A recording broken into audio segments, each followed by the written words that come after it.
नमस्कार, आप देख रहे हैं दैनिक साथी हरियाणा। मैं हूं आपके साथ आपका साथी अमित विश्वकर्मा। हरियाणा में बीजेपी के सामने सभी 10 लोकसभा सीट जीतने की बड़ी चुनौती है। ऐसे में पार्टी संगठन लगातार अपने रूठे नेताओं को मनाने में लगा हुआ है। हिसार से टिकट की आस लगाए बैठे कभी हरियाणा की राजनीति के चाणक्य कहे जाने वाले पूर्व मुख्यमंत्री भजनलाल के बेटे पूर्व सांसद कुलदीप बिश्नोई का टिकट कटा तो उनकी नाराजगी की खबरें भी सामने आई।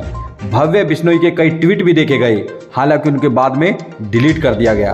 वहीं हिसार से भाजपा प्रत्याशी चौधरी रणजीत सिंह चौटाला के चुनाव प्रचार से बिश्नोई परिवार की दूरी की खबरों ने भाजपा में हड़कंप मचा दिया, क्योंकि जिस तरह से रणजीत सिंह चौटाला के सामने उनकी 2 पुत्र वधू चुनाव लड़ रही हैं, चुनाव फंसा हुआ दिखाई दे रहा है। ऐसे में बीजेपी अब डैमेज कंट्रोल में लग गई है। इसी कड़ी में वीरवार को हरियाणा के मुख्यमंत्री नायब सैनी दिल्ली में कुलदीप बिश्नोई से उनके आवास पर मिलने पहुंचे। सूत्रों की माने तो सीएम सैनी कुलदीप बिश्नोई को मनाने पहुंचे थे। जिस तरह से हरियाणा की जीत में कुलदीप बिश्नोई का हाथ होने की बात कही, इसके भी सियासी मायने हैं। वहीं सीएम ने इस दौरान पूर्व मुख्यमंत्री भूपेंद्र सिंह हुड्डा व कांग्रेस पर भी निशाना साधा और कहा कि हार के डर से उम्मीदवार आगे नहीं आ रहे हैं। कुलदीप बिश्नोई माने या नहीं माने, यह तो आने वाला समय ही बताएगा, लेकिन इतना जरूर है कि भाजपा चुनावी मैदान में अपने तर्कस के तमाम तीर उतारती हुई दिख रही है। नमस्कार। और आज नाश्ते के ऊपर आया था, अच्छा लगा है परिवार में आकर के। परिवार के सभी सदस्यों को आज मिलना हुआ है और आने वाला जो समय है उस समय के अंदर हम 10 की 10 लोकसभा की सीटें बड़ी मजबूती से जीतेंगे। कमल का फूल खिलेगा। नरेंद्र मोदी जी को तीसरी बार प्रधानमंत्री बनाने में हमारी हरियाणा की अहम भूमिका होगी और उसके अंदर कुलदीप जी का भी एक हाथ बड़ा उसके अंदर होगा। तो कहाँ कुलदीप प्रचार करेंगे? वो उसकी बैठ कर के सारी रचना बनती है, योजना बनती है पार्टी के अंदर बैठ कर के कहाँ कहाँ ड्यूटी लगेगी, क्योंकि जहाँ भी ड्यूटी लगेगी और जिस नेता की भी ड्यूटी लगेगी वहाँ पर हो जाएंगे। सर, कांग्रेस अभी तक टिकट नहीं बांट रही है। बीजेपी के तमाम प्रत्याशी मैदान में लगातार देरी देखने किस तरीके से उनकी रणनीति को कांग्रेस में मंथन चल रहा है, क्योंकि जो बड़े नेता हैं, चाहे भूपेंद्र सिंह हुड्डा थे, पिछली बार चुनाव लड़े थे, रह गए थे। अब की बार कहीं ना कहीं उनके मन में इस बात का डर है कि अब की बार भी हम हार ना जाएं, और उस हार के डर के कारण वो कहीं ना कहीं मैदान में उतरने से डर रहे हैं और किसी न किसी के ऊपर कभी किसी पे हाथ रखते हैं, कभी किसी पे हाथ रखते हैं।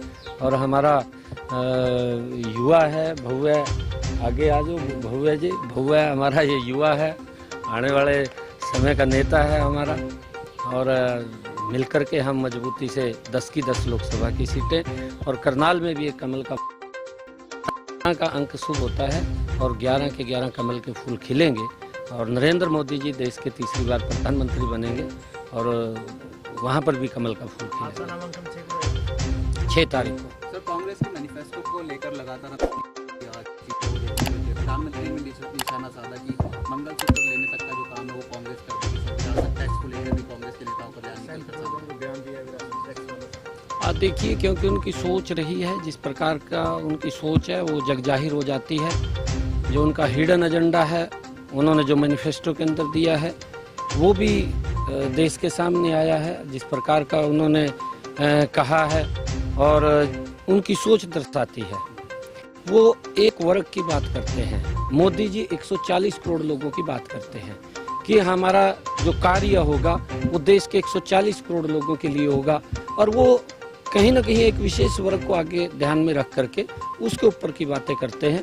परंतु आज देश समझ चुका है, देश के सामने जो इनका एजेंडा है वो भी आ गया है आने वाले समय के अंदर, क्योंकि जब कांग्रेस एकदम